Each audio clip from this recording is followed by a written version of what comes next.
নমস্কার বন্ধুরা, পদ্মদি রান্নাঘরে আপনাদের সবাইকে স্বাগত। আজ আমি আপনাদের সাথে শেয়ার করব গরম ভাত বা রুটির সাথে জমিয়ে খাওয়ার মতো উচ্ছে আলু ডাঁটা দিয়ে দারুণ সুস্বাদু একটি রেসিপি। এটা খেতে এতটাই টেস্টি হয়, যারা উচ্ছে বা করলা খেতে পছন্দ করেন না তাদের যদি এই রেসিপিটা বানিয়ে দেন তাহলে তারাও অনায়াসে খেয়ে নেবে। এতটাই টেস্টি হয় আর বানানো একেবারেই সহজ। চলুন তাহলে রেসিপিটা শুরু করা যাক।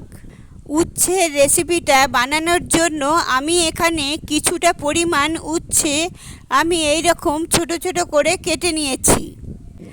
দুটো মাঝারি সাইজের আলুকে একইভাবে ছোট ছোট করে কেটে নিয়েছি।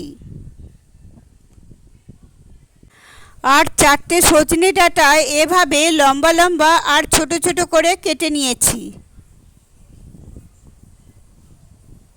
আর নিয়েছি 15 থেকে 20টা মটর ডালের বড়ি।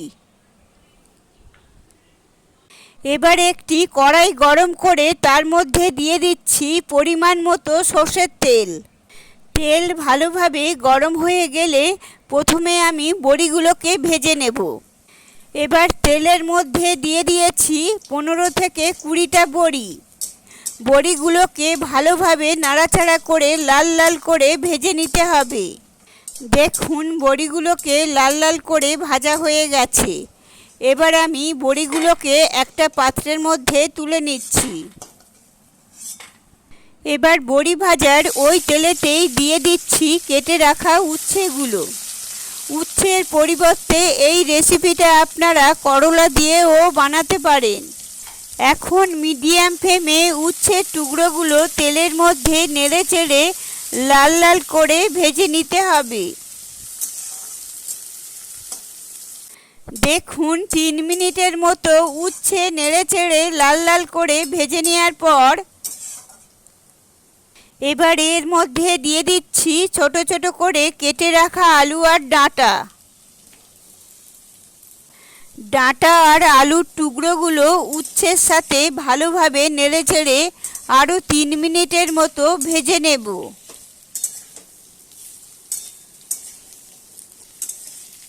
উচ্ছে আলু ডাঁটা 3 মিনিট ভেজে নেওয়ার পর এবার এর মধ্যে দিয়ে দিচ্ছি 4টে চেরা কাঁচা লঙ্কা। দিয়ে দিলাম হাফ চামচ হলুদের গুঁড়ো আর দিয়ে দিচ্ছি হাফ চামচ লঙ্কার গুঁড়ো। ঝালটা অবশ্যই আপনারা আপনাদের পছন্দ মতো দিয়ে দেবেন। আর অল্প একটু জল দিলাম যাতে মশলা কষানোর সময় পুড়ে না যায়। এবার সমস্ত কিছুকে ভালোভাবে নেড়েচেড়ে 3 মিনিটের মতো কষিয়ে নেব। 3 মিনিট কষিয়ে নেওয়ার পর এবার এর মধ্যে দিয়ে দেব 2 কাপ পরিমাণ জল।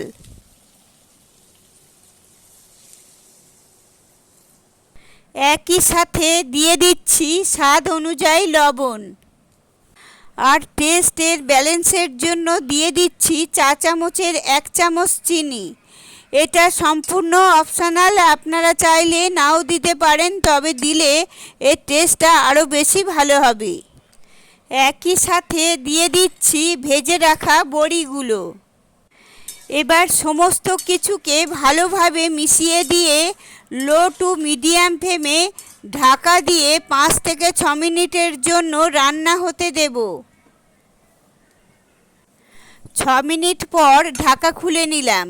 দেখুন জলটা পুরোপুরি শুকিয়ে গেছে। আলু আর ডাঁটা খুব ভালোভাবে সেদ্ধ হয়ে গেছে।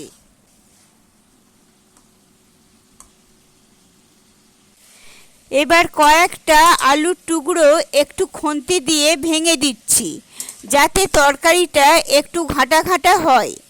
তরকারিটা একটু ঘাঁটা ঘাঁটা হলে খেতে ভালো লাগে। তৈরি হয়ে গেল দারুণ সুস্বাদু এবং টেস্টি উচ্ছে চচ্চড়ির রেসিপি। এবার পরিবেশনের জন্য সম্পূর্ণ রেডি। এইভাবে একবার বানিয়ে দেখতে পারেন বন্ধুরা। আশা করছি আপনাদের খুব ভালো লাগবে। রেসিপিটা আপনাদের কেমন লাগলো অবশ্যই কমেন্ট করে জানাবেন। আর যদি ভালো লেগে থাকে তাহলে একটা লাইক দিয়ে দেবেন। আর আমার চ্যানেলে নতুন বন্ধু হয়ে থাকলে চ্যানেলটি সাবস্ক্রাইব করে পাশে থাকবেন। আপনারা সবাই খুব ভালো থাকবেন, সুস্থ থাকবেন। ধন্যবাদ।